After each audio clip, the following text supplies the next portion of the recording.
Good morning students. हम लोगों का सब्जेक्ट है अकाउंटेंसी, जिसमें हम लोगों ने प्रीवियस लेक्चर में लेसन नंबर 7 स्टार्ट किया था, जिसका नाम है company accounts, issue of share. इस लेसन में हम लोगों ने कंपनी क्या होती है इसके इंट्रोडक्शन को देखा, और इंट्रोडक्शन में हमें यही पता चला कि कंपनी में जो भी इन्वेस्टमेंट किया जाता है, जो भी अमाउंट हम लोग लगाते हैं, जो भी हम कैपिटल लगाते हैं, वो अदर बिजनेस में तो कैपिटल के नाम से जानी जाती है, लेकिन कंपनी में पर्टिकुलर उस कैपिटल को हम लोग शेयर कैपिटल के नाम से जानते हैं, जिसे हिंदी में हम लोग बोलते हैं अंश पूंजी। यहाँ पर जो भी हम इन्वेस्टमेंट करते हैं उसे हम अंश पूंजी बोलते हैं, इंग्लिश में शेयर कैपिटल रहेगा। इसके इंट्रोडक्शन को जानने के बाद में हम लोगों ने यहाँ पर कंपनी का मीनिंग और डेफिनेशन पढ़ा था। यहाँ पे परिभाषा जो दी है कंपनी की, जो डेफिनेशंस दी थी, यहाँ पे 4 डेफिनेशंस थी, और इसमें से हम लोगों ने 2 डेफिनेशंस को समझा था। जस्टिस जेम्स और फील्ड हाउस के अकॉर्डिंगली दोनों डेफिनेशंस को हम लोगों ने समझा था, और आप लोग अपनी इच्छा से कोई भी 4 में से कोई भी 2 परिभाषा अच्छी से एग्जाम के लिए प्रिपेयर कर सकते हैं। उसके बाद हम लोगों ने जो पार्ट कवर किया था वो था हम लोगों का कंपनी के फीचर्स और कैरेक्टरिस्टिक्स। कंपनी के क्या विशेषताएं होती है, क्या लक्षण होते हैं। तो यहाँ पर 13 पॉइंट्स आप लोगों को बुक में दिए हुए हैं। तो इन 13 पॉइंट्स में से इन्हीं 8 पॉइंट मैंने आप लोगों को कहा था कि आप लोग अपनी एग्ज़ाम के लिए अच्छी से प्रिपेयर करेंगे। इसके इन पॉइंट्स को पढ़ने के बाद में हम लोगों के पास में यहाँ पे था टाइप्स ऑफ कंपनीज। कंपनी कितने प्रकार की होती हैं, कंपनी के कितने प्रकार होते हैं।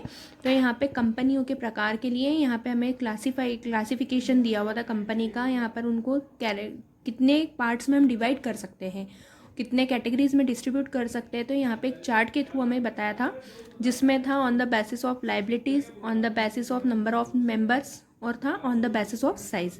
मतलब यहाँ पर कंपनी के जो मुख्यतः 3 प्रकार होते हैं, मेनली 3 क्लासिफिकेशन होते हैं, मेनली 3 कंसेप्ट होते हैं। वो क्या थे? On the basis of liabilities, दायित्व के आधार पर, on the basis of number of members, सदस्यों की संख्या के आधार पर, और एक था on the basis of size. On the basis of size it means संख्या के साइज के आधार पर, यानी उसके आकार के आधार पर, हिंदी में जिसको हम कहेंगे। अब लाइबिलिटीज़ के अकॉर्डिंगली भी इसके 2 सब पार्ट थे, जिसमें लिमिटेड लाइबिलिटीज़ के भी 2 सब पार्ट थे। फिर on the basis of number of members में भी प्राइवेट और पब्लिक था, जिसके प्राइवेट में भी 2 सब पार्ट थे। और secondly on the basis of size जो था उसमें स्मॉल और लार्ज कंपनी थी। यहाँ पर इस पूरे चार्ट को हम लोगों ने एक एक डिटेल वाइज करा था कि किस कंपनी का क्या कार्य होता है, किस कंपनी को क्या कहते हैं। यहाँ पे ये सारी चीज़ें हमें चार्ट के थ्रू दी थी, और इन सारी डिटेल्स को हम लोगों ने लास्ट प्रीवियस लेक्चर में अपने करा था।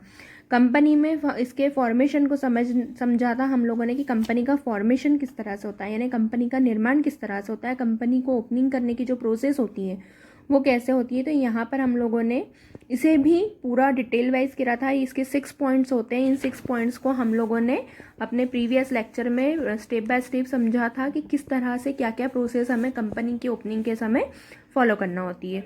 फिर यहाँ पे था मिनिमम सब्सक्रिप्शन। मिनिमम सब्सक्रिप्शन में इसका जो मेन पॉइंट था कि मिनिमम सब्सक्रिप्शन जो रहती है इशूड कैपिटल की एटलीस्ट 90% होना चाहिए। और ये मिनिमम सब्सक्रिप्शन का यूज़ कहाँ कहाँ होता है, क्यों हमें 90% कैपिटल की एक्स्ट्रा फंड की ज़रूरत पड़ती है, उस कैपिटल का यूज़ हम कहाँ किस कार्य के लिए करते हैं, किस वर्किंग के लिए करते हैं, ये चीज़ हम लोगों ने समझी थी।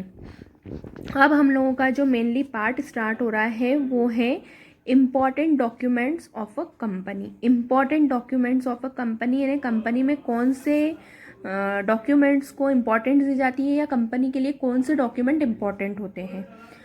यहाँ पर इन डॉक्यूमेंट्स को समझने के लिए मैं आपको पहले बताती हूँ कि जिस तरह से हम लोगों ने पार्टनरशिप्स करी थी, लास्ट जितने भी हमारे लेसन थे वो सब पार्टनरशिप के थे। लेसन नंबर 2 से लेके 6 तक पूरी पार्टनरशिप थी। तो उसमें हम लोगों ने एक ये समझा था कि पार्टनरशिप जो रहती है वो पार्टनरशिप, उसके अंदर एक डीड बनी रहती है उस पार्टनरशिप में, मतलब उस साझेदारी में एक पार्टनरशिप डीड बनती है, जिसको हिंदी में हम साझेदारी सल्लेख कहते हैं। उसी साझेदारी सल्लेख में हमने ये जाना था कि उसके अंदर पूरे पार्टनरशिप फर्म की सारी डिटेल रहती है, साथ ही साथ में पार्टनर्स की डिटेल रहती है। उस डीड में, उस करारनामा में पार्टनरशिप की सारी डिटेल रहती है, साझेदारी की सारी डिटेल रहती है। सेम सिचुएशन यहाँ पे कंपनी की रहती है कि कंपनी में जो मेनली डॉक्यूमेंट यूज़ किए जाते हैं वो होता है, एक तो है फर्स्ट में जो दिया हुआ है memorandum of association, second number पे दिया हुआ है आर्टिकल ऑफ एसोसिएशन, और थर्ड नंबर पे जो दिया हुआ है वो है प्रोस्पेक्टस। इस तरह से यहाँ पे इसके 3 मेन कंसेप्ट होते हैं। फर्स्ट है मेमोरेंडम ऑफ एसोसिएशन, जिसको हम बोलते हैं पार्षद सीमा नियम। हिंदी के स्टूडेंट्स के लिए ये वर्ड होगा पार्षद सीमा नियम। अब यहाँ पर हम लोग पढ़ रहे हैं मेमोरेंडम ऑफ एसोसिएशन में, जिसको हिंदी में हम बोलते हैं पार्षद सीमा नियम। तो पार्षद सीमा नियम या मेमोरेंडम ऑफ एसोसिएशन होता क्या है? तो यहाँ पे दिया हुआ है memorandum of association of a company is a principal document of a company and no company can be registered without the memorandum of association. मतलब मेमोरेंडम ऑफ एसोसिएशन, जिसको हिंदी में पार्षद सीमा नियम कहते हैं, ये पार्षद सीमा नियम एक कंपनी का मेन डॉक्यूमेंट होता है। प्रिंसिपल मतलब इसके अंतर्गत कंपनी की सारे जितने भी डॉक्यूमेंट्स के अंदर जितनी भी कंपनी की सारी जो डिटेल रहती है वो डिटेल इसमें इस डॉक्यूमेंट में मेंशन की जाती है, लिखी जाती है, और ये कंपनी का मेन डॉक्यूमेंट होता है। और इस किसी भी कंपनी को इस डॉक्यूमेंट के बिना हम लोग स्टार्ट नहीं कर सकते। यहाँ पे दिया हुआ है कि no company can be registered without the memorandum of association. मतलब इस पार्षद सीमा नियम के बिना किसी भी कंपनी को हम लोग महत्वपूर्ण नहीं मान सकते, या किसी भी इस डॉक्यूमेंट के बिना किसी भी कंपनी की एक जो रजिस्टर्ड कंपनी मानी जाती है, मतलब लीगल प्रोसेस जो मानी जाती है, वो इनकम्प्लीट ही होती है। आगे दिया हुआ है it defines the scope of the company's activity as well as the relation of the outside world. मतलब इस डॉक्यूमेंट में कंपनी के इंटरनल चीज़ें तो लिखी ही जाती हैं, कंपनी की जो भी एक इंटरनल प्रोसेस होती है वो तो लिखी ही जाती है, साथ ही साथ में इसका कनेक्शन बाहर क्या है, कंपनी का बाहर का जो एक आउटसाइड वर्ल्ड है उसका कितना विस्तार है, कंपनी किस लेवल पर जाके बाहर अपनी डील करती है, किस तरह से उसमें वर्किंग प्रोसेस की जाती है, आउटसाइड एरिया क्या है कंपनी का, ये भी उस मेमोरेंडम ऑफ एसोसिएशन में, जिसे हम हिंदी में पार्षद सीमा नियम कहते हैं, उसमें मेंशन करना कंपलसरी होता है। आगे दिया हुआ है it provides the foundation on which the structure of company is build. मतलब इसी के साथ में कंपनी का पूरा जो होता है एक निर्माण होता है, और ये कंपनी का एक मेन डॉक्यूमेंट होता है। It is a document which inform all the persons dealing with the company what the company supposed to do. मतलब इसमें इस डॉक्यूमेंट में इस लीगल प्रोसेस के अंतर्गत कंपनी की सारी चीज़ों को लिखा जाता है, वो कंपनी किस तरह से अपनी परफॉर्मेंस करेगी और उसका बाहर के लोगों के साथ में किस तरह से डील होती है, कंपनी किस तरह से अपनी प्रोसेस को करती है, ये सभी चीज़ें लिखी जाती है। आगे दिया हुआ it is a document which inform all the person dealing. मतलब इसमें कंपनी अपनी डील को, अपनी परफॉर्मेंस को किस तरह से करेगी, ये उसके अंदर एक विस्तार से या एक पूरे एक ये कह सकते हैं कि एक डिटेल में वो चीज़ लिखी रहती है। आगे दिया हुआ है the outsiders will understand the limits of working of the company and their dealing with the should remaining within the prescribed scope. मतलब इस डॉक्यूमेंट के बेसिस पर हम लोग ये पता कर सकते हैं कि कंपनी की क्या लिमिटेशंस है, कंपनी का क्या स्कोप है, कंपनी की क्या वर्किंग होती है। इस डॉक्यूमेंट के आधार पर हमें कंपनी के बारे में सारी चीज़ें पता चल जाती हैं। मतलब इस डॉक्यूमेंट के अंदर कंपनी की वो सभी चीज़ें लिखी जाती हैं जो कंपनी के लिए या कंपनी के इंटरनल या आउटर साइड को दर्शाने के लिए ज़रूरी होती है, बताना ज़रूरी होती है। तो यहाँ पर इस डॉक्यूमेंट में मेमोरेंडम ऑफ एसोसिएशन, जिसको हिंदी में पार्षद सीमा नियम कहते हैं, उसमें ये सभी चीज़ें लिखी जाती हैं। एक एग्जाम्पल से हम समझते हैं, अगर हम लोग मार्केट में जा रहे हैं और मार्केट से अगर हमें किसी चीज़ को परचेज़ करना है, किसी चीज़ को अगर हम परचेज़ कर रहे हैं और वो जो सामान है वो फूड आइटम है, फॉर एग्जाम्पल राइस और व्हीट, है ना, किसी भी तरह का आप चावल खरीदने जा रहे हो या गेहूँ खरीदने जा रहे हो, तो आप सिर्फ उसका एक सैंपल लेके देख लोगे और सैंपल से चीज़ें फाइनल कर लेते हो। सेम प्रोसीजर यहाँ पे कंपनी में होता है कि कंपनी के सिर्फ इस डॉक्यूमेंट को पढ़ के ही हम पता कर सकते हैं कि कंपनी का इंटरनल और आउटर स्कोप क्या है, या कंपनी की इंटरनल और आउटर प्रोसेस क्या होती है। मतलब कंपनी में हमें इंटर होने के लिए बस एक डॉक्यूमेंट के बारे में हमें नॉलेज हो जाता है, उस नॉलेज को, उस चीज़ को देख के, उस चीज़ को, डॉक्यूमेंट को पढ़ के हम लोग पता कर सकते हैं कि कंपनी की गुडविल क्या है, कंपनी कितनी परफॉर्मेंस अच्छी से दे सकती है, या कंपनी का एक्चुअल कंडीशन क्या है। एक एग्जाम्पल के बेसिस पे हम लोगों ने समझा। तो यही होता है मेमोरेंडम ऑफ एसोसिएशन, और ये मेमोरेंडम ऑफ एसोसिएशन एग्ज़ाम में आता ही है, इम्पॉर्टेंट पार्ट है। आप लोगों को अपनी एग्ज़ाम के लिए इस चीज़ को शॉर्ट नोट में प्रिपेयर करना है। आगे आने वाले जो भी अपना एग्ज़ाम, टेस्ट, असाइनमेंट जो भी रहेगा उसमें भी ये चीज़ मैं आपसे पूछ सकती हूँ, इसलिए इस चीज़ को आप लोगों को बहुत अच्छी से करना ही है। ये फाइनल एग्ज़ाम के हिसाब से आपको ये प्रिपरेशन करनी है, क्योंकि कंपनी की थ्योरी फाइनल एग्ज़ाम में पूछी जाती है। आगे हम लोग अब पढ़ रहे हैं articles of association. Articles of association जिसको हिंदी में बोलेंगे पार्षद अंतर नियम। ऊपर जो वर्ड पढ़ा था हम लोगों ने वो था पर्टिकुलर पार्षद सीमा नियम, और नीचे जो वर्ड है उसका नाम है पार्षद अंतर नियम।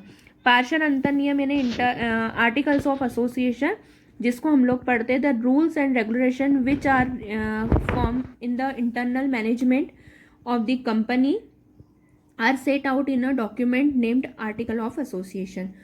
अंतर नियम हिंदी के, अगर हम लोग हिंदी के नाम से अगर इस चीज़ को समझे तो अंतर नियम यानी इंटरनल प्रोसेस को बताने वाला। मतलब कंपनी की एक्चुअल में इंटरनल प्रोसेस क्या होती है, कंपनी में अंदर की साइड में मैनेजमेंट से रिलेटेड क्या फैसिलिटीज़ है या मैनेजमेंट डिपार्टमेंट में क्या प्रोसेस की जाती है, यही डॉक्यूमेंट इस चीज़ को हाईलाइट करता है, या ये डॉक्यूमेंट के बेसिस पे हमें पता चलता है आर्टिकल ऑफ एसोसिएशन।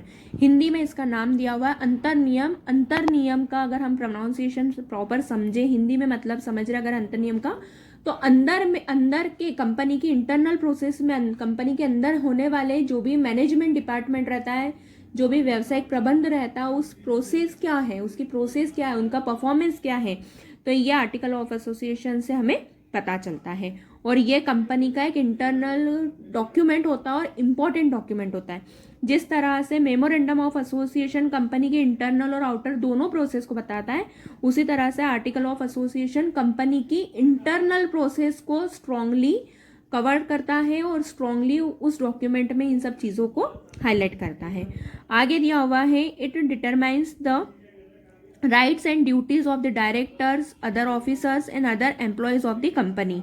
ये जो इंटरनल डॉक्यूमेंट रहता है, अंतर नियम जो रहता है, पार्षद अंतर नियम, ये आर्टिकल ऑफ एसोसिएशन, ये कंपनी के इंटरनल वर्क को, जैसे मैंने आपको बताया कि कंपनी के इंटरनल वर्क को स्ट्रांगली प्रिस्क्राइब करता है, बताता है। तो इसमें कंपनी के जो भी एम्प्लॉयज़ हैं, जो भी डायरेक्टर्स हैं, जो भी मैनेजर है, मतलब कंपनी में अंदर कार्य करने वाले जितने भी लोग हैं, ऑफिस स्टाफ से लेके छोटे से लेके बड़ी तक की पोस्ट के जितने भी पर्सन हैं, उनके रूल्स और रेगुलेशन को फाइनल करता है। उनके क्या कार्य को करने के लिए उनके क्या नियम है, क्या कानून है, उनको किस तरह से अपने कार्य को करना, उनकी अपनी वर्किंग परफॉर्मेंस किस तरह से होती है, ये उसी चीज़ को यहाँ पर बताता है। क्योंकि इसका नाम ही इंटरनल है, अंतर नियम है। अगर हिंदी में हम समझ रहे तो अंतर नियम यानी अंदर की होने वाली सारे नियमों को बताना। तो यहाँ पे ये चीज़ हमें बताती है। इसमें इसके जो भी रूल्स रहते हैं इशू ऑफ शेयर्स के, उनके शेयर्स को ट्रांसफ़र करने के, ये वहाँ पर आर्टिकल ऑफ एसोसिएशन उस चीज़ को भी हाईलाइट करता है।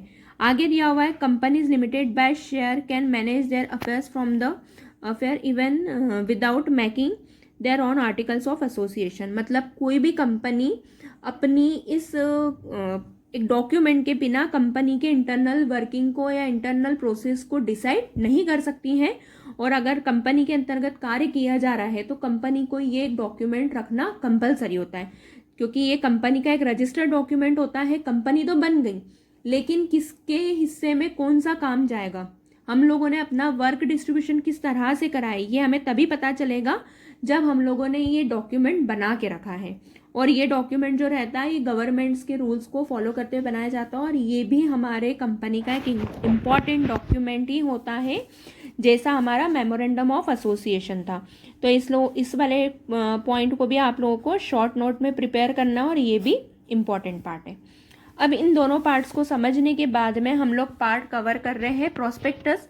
प्रोस्पेक्टस क्या होता है, जिसको हिंदी में हम लोग बोलते हैं प्रविवरण। प्रविवरण हिंदी वर्ड है और प्रोस्पेक्टस इंग्लिश है। यहाँ पे प्रोस्पेक्टस का अगर हम मीनिंग समझे तो यहाँ पे दिया हुआ है after incorporation a public company which wants to raise capital invites general public to subscribe to its share. A document contains detailed information about the company and invitation to the public for subscribing to their share capital and debenture is called prospectus. मतलब prospectus क्या होता है, तो यहाँ पे prospectus का दिया हुआ है कि प्रोस्पेक्टस या प्रविवरण जो रहता है, बाहर के लोगों को कंपनी इन्वाइट करती है, बाहर के लोगों को कंपनी इनवाइट करती है अपने शेयर्स को परचेज करने के लिए, अपने डिबेंचर्स को लेने के लिए, और उनके द्वारा जो भी हमारा अमाउंट आता है, जो भी हम एक इनविटेशन जो देते हैं, वही हमारा कहलाता है प्रोस्पेक्टस।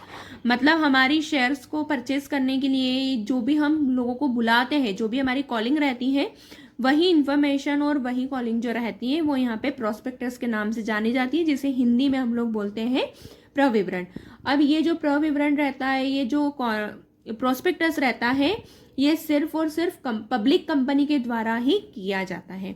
यहाँ पे दिया हुआ है a prospectus is issued by a public company and not a private company. यहाँ पे इस चीज़ को आप लोग हाईलाइट कर लो, इस लाइन को आप लोगों को सभी को ध्यान से करना है। As prospectus is issued by a public company and not a private company. And not a private company यानी जो प्रोस्पेक्टस की जो प्रोसेस रहती है, ये प्रोस्पेक्टस इशू सिर्फ पब्लिक कंपनी ही कर सकती है।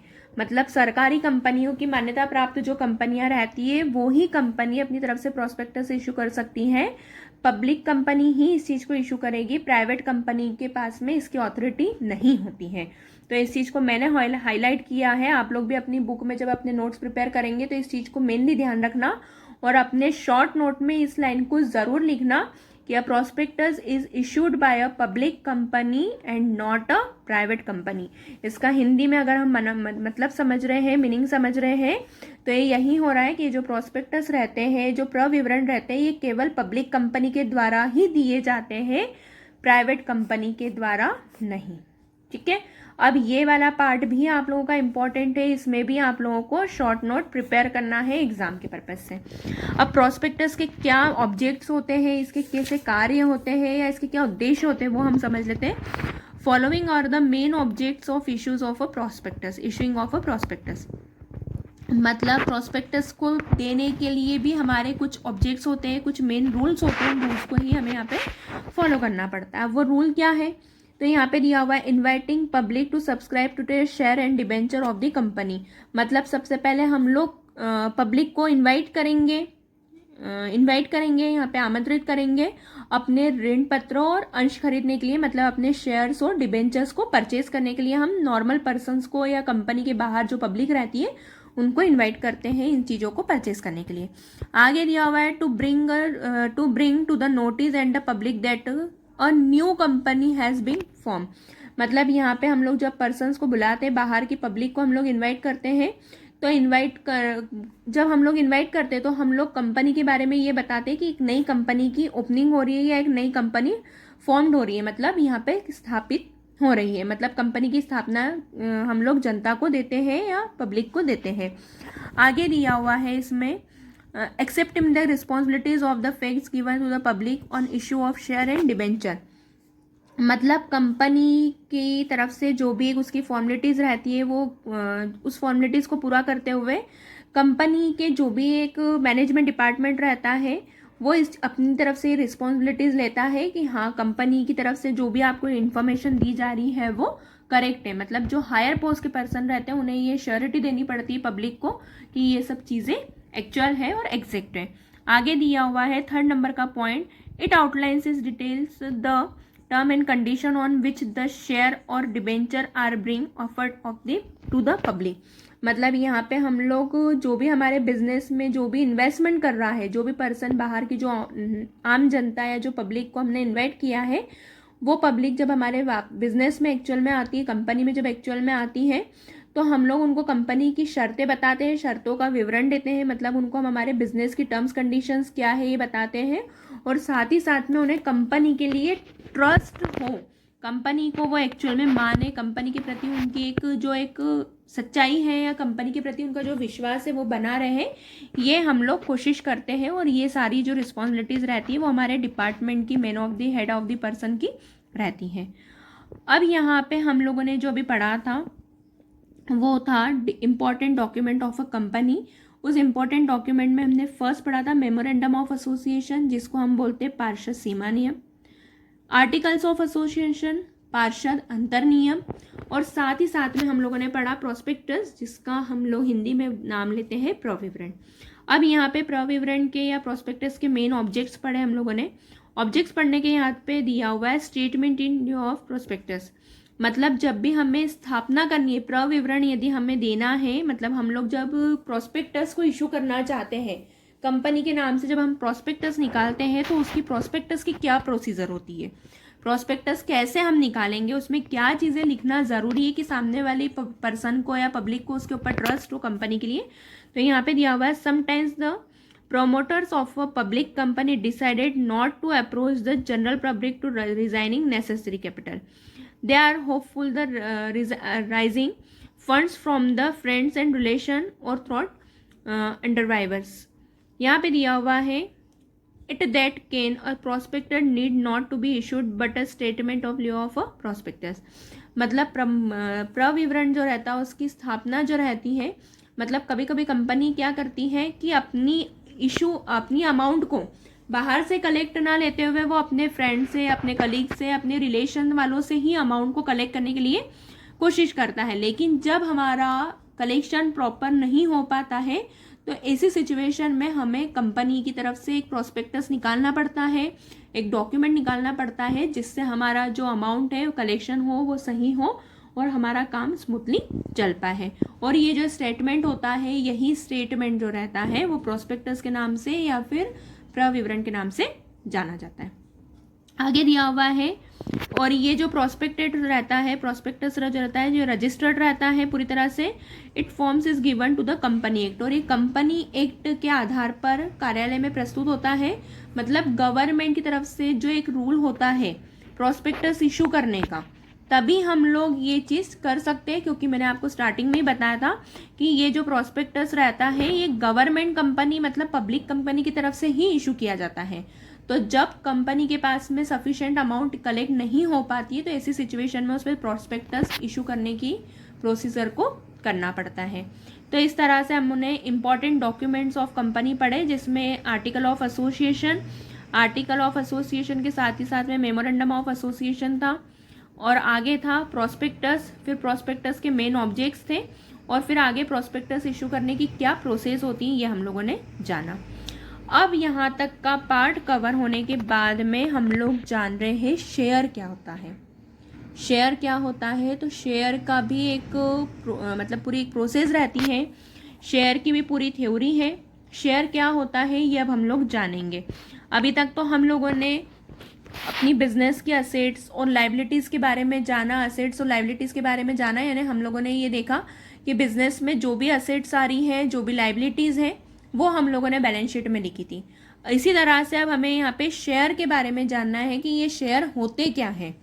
शेयर का पार्ट भी एग्ज़ाम के लिए इम्पॉर्टेंट है। जिस तरह से पार्टनरशिप के कुछ लेसन्स की थ्योरी बहुत इंपॉर्टेंट थी, वैसे ही इस कंपनी की ये वाले पार्ट की लेसन की थ्योरी बहुत इंपॉर्टेंट है, क्योंकि इसके बाद में हम लोग जितनी भी कंपनीज करेंगे, 4 कंपनीज है, 2 शेयर्स के बेसिस पे और 2 डिबेंचर के बेसिस पर है। ठीक है, हम लोग जब हमारा सिलेबस आगे डिस्कस करते जाएंगे तो आपको खुद से पता चलेगा, लेकिन इस लेसन की थ्योरी बहुत इंपॉर्टेंट है, इसलिए मैं आपको बार बार हर वीडियो में बता रही हूँ कि आप लोगों को थ्योरी बहुत अच्छी से करना है। इसमें कहीं से भी कुछ भी क्वेश्चन उठा के पूछ लेते हैं। फाइनल एग्जाम के लिए ही हम लोग प्रिपेयर कर रहे हैं अपने आप को, हमें सिर्फ क्वार्टरली या हाफ ईयरली के लिए अपने आप को प्रिपेयर नहीं करना है, हमें अबो 80 पर के अकॉर्डिंगली अपने आप को प्रिपेयर करना है। इसलिए आप लोग थ्योरी पार्ट अभी से लर्न करना स्टार्ट कर दो, क्योंकि ऑलरेडी अक्टूबर भी आधा निकल चुका है, आप ये समझ लें। इसलिए हम लोग थ्योरी पे बहुत अच्छी से अपना कॉन्सेंट्रेट करेंगे। तो इस लेसन की थ्योरी बहुत इंपॉर्टेंट है, सिर्फ मैं बोल रही हूँ इसलिए आपको लर्न नहीं करना है, आपको खुद से भी सेल्फ स्टडी में उस चीज़ को कवर करना है। यहाँ पर हमें अब जो पार्ट कवर करना है वो है शेयर। शेयर को हम लोग हिंदी में बोलते हैं अंश। अंश क्या होते हैं, शेयर्स क्या होते हैं, तो हम लोगों ने फर्स्ट नंबर पे हमारी जो कैपिटल पढ़ी थी कि कंपनी में जो भी अमाउंट इन्वेस्ट करते हैं उस इन्वेस्टमेंट अमाउंट को ही हम लोग यहाँ पे शेयर कैपिटल के नाम से जानते हैं। ये शेयर कैपिटल के नाम से हम लोग इस अमाउंट को जान रहे हैं। पर ये शेयर कैपिटल, ये अंश पूंजी होती क्या है, तो पूंजी तो आप सभी को पता है, कैपिटल तो आप सभी को पता है, क्योंकि हम लोग हमारे प्रीवियस लेसन्स में सब जगह पे पढ़ चुके हैं पार्टनर्स कैपिटल, या फिर इसमें कंपनी में भी हम लोगों ने कैपिटल के बारे में जाना। लेकिन अब पर्टिकुलर शेयर क्या होता है वो हम लोग समझ रहे हैं। यहाँ पे हम लोग शेयर का सबसे पहले मीनिंग पढ़ते हैं कि मीनिंग क्या होता है शेयर का। यहाँ पे दिया हुआ है meaning and definitions of share, अंश का अर्थ और परिभाषा अगर हम हिंदी में बोले तो।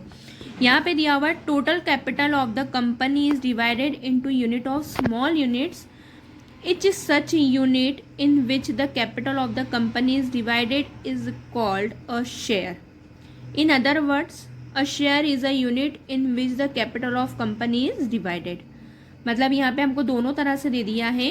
The capital of company is divided into units of small units, मतलब कंपनी की जितनी भी कैपिटल है, कंपनी की जितनी भी कैपिटल है वो कैपिटल जब छोटे छोटे पार्ट में डिवाइड हो जाती है, छोटे छोटे हिस्सों में डिवाइड हो जाती है, तो उसे ही हम लोग यहाँ पे अंश कहते हैं या फिर शेयर कहते हैं। ठीक है, मतलब एक वॉल पार्ट, एक पूरा ओवरऑल जो अमाउंट है वो कैपिटल के नाम से जा रहा है, लेकिन उस कैपिटल को जब हम डिस्ट्रीब्यूट कर देते हैं, हिस्सों में बांट देते हैं, अलग अलग कर देते हैं, तो वो जो छोटे छोटे पार्ट्स रहते हैं या छोटे छोटे जो हिस्से रहते हैं वही हमारे क्या कहलाते हैं, कंपनी के शेयर कहलाते हैं या कंपनी के अंश कहलाते हैं।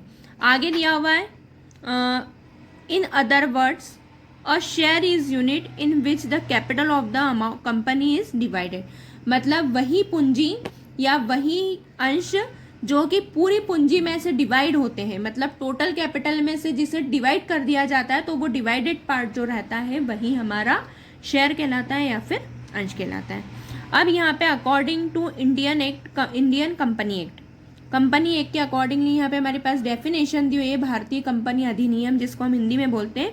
A share is the share capital of a company and include stock excepts where distinction between stock and share in expected of implied, मतलब यहाँ पर जो भी अंश पूंजी है, जो भी है अंश यहाँ पर जो है वो अंश हमारे छोटे छोटे शेयर कैपिटल में डिस्ट्रीब्यूट होते हैं, और यहाँ पर ये जो शेयर कैपिटल रहता है ये स्टॉक के साथ में इंक्लूड किया हुआ रहता है। मतलब यहाँ पे अगर हम कहें कि जो हमारे बिजनेस का एक्चुअल में जो स्टॉक है वो स्टॉक इसमें इंक्लूड ना होते हुए जो टोटल शेयर कैपिटल का डिस्ट्रीब्यूशन पार्ट होता है, वही डिस्ट्रीब्यूट पार्ट जो रहता है, डिफरेंट डिफरेंट जो पार्ट्स रहते हैं वही यहाँ पे शेयर कहलाते हैं, और वही हमारे बिजनेस की होती है शेयर कैपिटल या फिर अंश पूंजी। यहाँ पे देखिए, अगर हम यहाँ पे दिया हुआ एक एग्जाम्पल के बेसिस पर दिया हुआ है, कंपनी हैज़ इनकॉर्पोरेटेड ब्रैकेट में दिया हुआ registered with a capital of ₹5 lakh which is divided into 5000 unit, then the value of each unit is ₹100। अब देखिए यहाँ पर हम लोगों ने क्या करा, टोटल हमारे पास में शेयर कैपिटल दे के रखी है 5 लाख रुपए, ये टोटल शेयर कैपिटल दे के रखिए, कैपिटल दे के रखिए 5 लाख रुपए। अब ये 5 लाख रुपए की कैपिटल बनी कैसे है, ये 5 लाख रुपए की कैपिटल इस तरह से बनी है क्योंकि हमको यहाँ पे दिया हुआ है विच इज डिवाइडेड इनटू 5000 यूनिट, मतलब छोटे छोटे यूनिट्स में डिवाइड हो जाती है। ये स्मॉल यूनिट हो गई ये 5000, और ये 5000 में हर एक यूनिट कितने रुपए की है, 100 रुपीज़ की। तो यहाँ पर इस 5000 इंटू 100 को करा तो हमारा यहाँ पर 5000 डिवाइडेड बाय 500 करा, 5 लाख डिवाइडेड बाय 5000, तो यहाँ पे आया 100। अब ये 100 रुपीज़ का एक शेयर है तो 5000 इंटू 100 करा तो भी 5 लाख रुपए की शेयर कैपिटल आ गई। मतलब अगर हमारे पास में यूनिट्स देख रखी स्मॉल यूनिट्स, और हमको अगर वोल यूनिट निकालनी है तो स्मॉल को हम लोगों ने डिस्ट्रीब्यूट कर लिया तो वोल आ गई, और वोल को अगर हम लोगों ने 5000 से डिवाइड कर दिया तो इसकी पर कॉस्ट निकले कि ये पर कॉस्ट होगी कैसे। तो यहाँ पर दिया हुआ है price of each share, share की अगर हमें प्राइस निकालनी है, पर्टिकुलर शेयर की अमाउंट निकालनी है कि एक यूनिट कितने की है या एक शेयर कितने का है, तो आप लोगों को फॉर्मूला लगाना पड़ेगा टोटल कैपिटल इन रुपीज़ और टोटल नंबर ऑफ शेयर जो भी दे के रखें, तो यहाँ पे एग्जैक्ट अमाउंट जो है वो हमारी निकल आएगी। इस तरह से हमें शेयर की कॉस्टिंग करना आनी चाहिए। शेयर की कॉस्टिंग किस तरह से होगी मैंने आप लोगों को अभी बताया।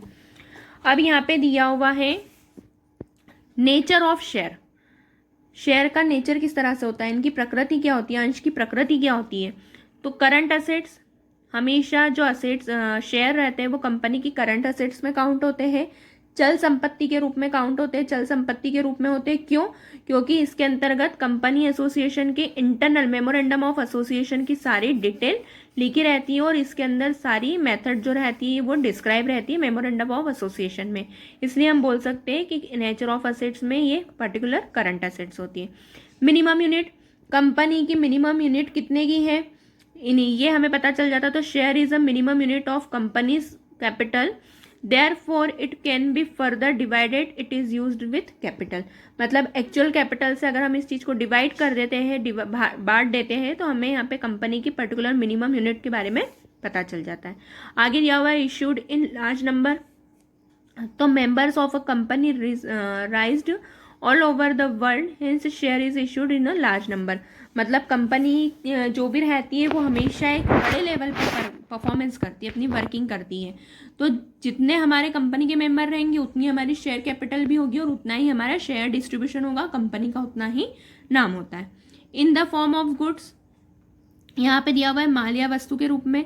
In the form of goods मतलब कंपनी के जो शेयर्स रहते हैं वो स्टॉक के अकॉर्डिंगली भी माने जाते हैं और इसे हम परचेस और सेल दोनों कर सकते हैं। मतलब जब कंपनी को नीड रहती है तो कंपनी अपने शेयर्स को सेल भी कर सकती है और नीड नहीं है तो कंपनी अपने शेयर को बिना बेचे कहीं और से और अदर चीज़ों को परचेज भी कर सकती है। आगे दिया हुआ है mortgage, share can be mortgage, मतलब ये गिरवी रख सकते हैं हम अपने शेयर्स को। लोन लेने के लिए हम लोग शेयर्स को हम लोग गिरवी भी रख सकते हैं, उधार दे सकते हैं। आगे दिया हुआ है लीगल कंट्रोल, कंपनी के जो भी शेयर्स रहते हैं उनके ऊपर कंपनी का पूरी तरह से लीगल एक नियंत्रण होता है, कानूनी नियंत्रण होता है। तो इस तरह से हम लोगों ने आज शेयर के बारे में जाना कि शेयर होता क्या है। साथ ही साथ में हम लोगों ने इंपॉर्टेंट डॉक्यूमेंट्स कंपनी के पढ़े, शेयर का मीनिंग पढ़ा, डेफिनेशन पढ़ी, कंपनी में पर्टिकुलर यूनिट किस तरह से निकलेगी शेयर की वो देखा और शेयर का नेचर देखा। यहाँ तक का पार्ट आप सभी स्टूडेंट्स अपनी कॉपी में कंप्लीट करेंगे। किसी को भी कुछ क्वेरी रहती है, कुछ डाउट आता है थ्योरी में, तो आप लोग मुझसे स्कूल टाइम में पूछ सकते हैं। यहाँ तक का वर्क सभी स्टूडेंट कंप्लीट करेंगे क्योंकि सैटरडे से आप लोगों की ऑनलाइन क्लास रहेगी, जूम पर आपकी मीटिंग होगी कि आप लोगों ने प्रीवियस लेक्चर्स में अपनी कितनी स्टडी करी है। और सरप्राइज टेस्ट भी रहेंगे अब पर्टिकुलर मेरे सब्जेक्ट के लिए मैं आपको बता रही हूँ, इसलिए आप लोग वापस से अच्छे से प्रिपेयर हो जाए और अपनी स्टडी पे कॉन्सेंट्रेट करें।